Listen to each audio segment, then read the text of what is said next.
held ég bara sterkur sigur á góðu liði Njarðvíkur í dag, var það ekki?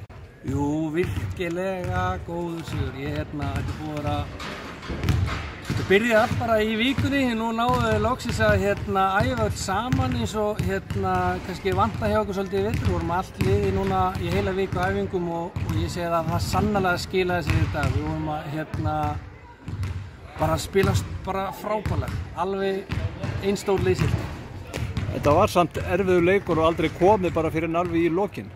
Nei, mér fannst samt einhvern veginn við alltaf vera með hennan leik alveg samt svona aðeins í okkar höndum og við vorum að prófa aðeins nýja hluti sem gengu ekki upp og það er líka alltaf læg, maður verður líka að prófa þess áfram, það er nóg eftir þessari deild og við verðum aðeins að skoða hvernig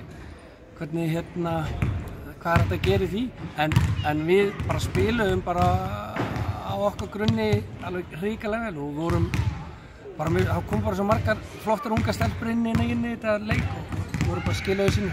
Það er sem sagt þriðja sætið í dag, 5 leikir eftir, hvernig sér þið framhaldið fyrir þér?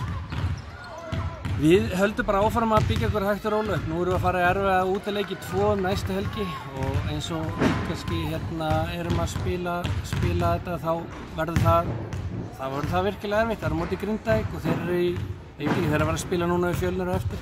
Þannig þá sá leikur fer en við mætum allavega bara tilbúnar, reynum að bæta okkur hægt og rólega, prófa okkur nýtt jafnvel áfram og hafa bara áfram gaman að þessu. Það er náttúrulega grunnurinn hjá okkur og hefur alltaf verið besta meðal okkar. Það er að fara á jákvæðinu á grunnum og sér bara þessu ungu stelpur. Ég veit ekki, maður verður ekki annað getur ekki annað en rósa þeim. Kristrún, Karen, allar þessi stelpur í grunnskóla stelpur sem eru að koma bara þvílíkt flottar inn í.